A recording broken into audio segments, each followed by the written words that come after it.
Hello mga kakusina! Ako po ulit si Ate Angel ng Kusina ni Angel, and for today's video, gagawa na naman po tayo ng another dessert recipe na baka hindi mo pa nagagawa or nasusubukan sa iyong kusina, kaya't panoorin mo na ang buong video dahil madali lang po ito. So una, naglagay na ako nitong Menu Magic Ube Jelly Powder na 24 grams dyan sa ating kasirola. After po noon, tutunawin lang natin yan sa 3 cups of water and siguraduhin po ninyo na hindi pa nakabukas yung apoy sa inyong kalan.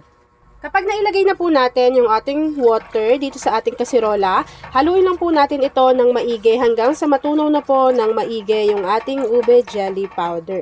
Ayan, so 3 cups lang yung inilalagay ko para mas masarap at medyo hindi naman super lambot nung kalalabasan ng ating dessert recipe. Kapag natunaw na yan, maglagay lang tayo dito at least 370 ml ng evaporated milk. Maglagay tayo dito ng half teaspoon ng vanilla essence or vanilla extract. Kakailanganin din po natin dito ng 1 cup ng ating condensed milk. So lahat ng nilagay ko dyan, room temp lang yung inilalagay nating mga ingredients. And then, hahaluin ko lang po ito ulit ng maigi para naman hindi lang nasa bottom ng ating pan yung mga inilagay pa nating mga ingredients. Kapag nahalo na natin ng maigi yan at make sure na tunaw na yung ating jelly powder, kakailanganin naman po natin dito ng nata de coco. Nasa sa inyo na lang kung gaano karami. And then, lalagyan ko rin po yan itong buko. So, itong buko naman na to, pinakayod ko na yan. So, ilagay nyo lang din yan dito sa ating kasirola. O, diba? Napakadali lang. Ayun lang yung mga ingredients na kakailanganin ninyo at makakagawa na kayo ng pwede ninyong ipagyabang na dessert recipe kasi pwedeng-pwede nyo po yung gawing pang negosyo o kaya naman pwede nyo yung ilagay o ihanda sa kahit anong klaseng okasyon. O, diba? Kung meron kayong Christmas party at kung ano-ano pang mga okasyon na yan, pwedeng-pwede na kayo ang gumawa ng dessert. Sabihin ninyo, kayo na ang sagot sa dessert. Tapos, subukan nyo yung dessert recipe na pinapakita ko sa inyo today. So, habang nahalo ko yan mga kakusina, please don't forget to like and follow yung ating Facebook page, Kusina ni Angel. Kung meron ka ring Instagram, paki-follow na rin ako doon, Kusina ni Angel. At kung gusto mong matuto pa ng iba pang mga recipes, o kaya naman gusto mong mag-share ng mga niluluto mo everyday, pwedeng-pwede kang sumali sa ating Facebook group. Andyan lang po yan sa ating Facebook page. At kung gusto nyo makipagkulitan sa live sa atin yung Angel, pwede nyo po akong i-follow sa ating TikTok account.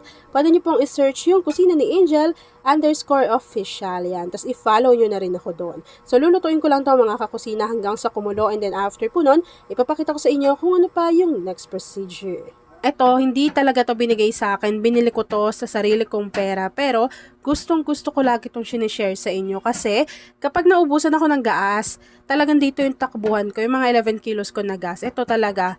Kunwari, walang kuryente. Diba? Kung induction cooker yung ginagamit mo. So, ito, pack na pack to. Tapos, isa lang yung gas niyan. Marami ka nang maluluto. And safe na safe din po si Gaslight. Kung ayaw ng white, napakaraming kulay na pagpipilian dyan. So, ako pangatlong kulay na to kasi yung dalawa, yung isa nandun sa isang kwarto. Tapos ito yung lagi kong ginagamit sa mga recipe video natin lately. So, ito parang mag-iisang taon na rin to sa akin.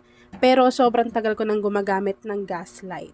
So, kung gusto nyo rin yan, ilalagay ko yan dyan sa basket o kaya sa ating comment box section para makapagbili na kayo nito na talaga namang matutuwa kayo kasi magagamit nyo po iyan. Ita-transfer ko lang to dito lahat mga kakusina, and then hihintayin ko na lang po yung lumamig, mag-set at mag-firm, and then after po noon, ipapakita ko na sa inyo kung ano yung natapos nating easy dessert recipe. At ayan na nga mga kakusina, once na lumamig na or nag-set na yung ating dessert recipe, pwede na po natin tong i-enjoy.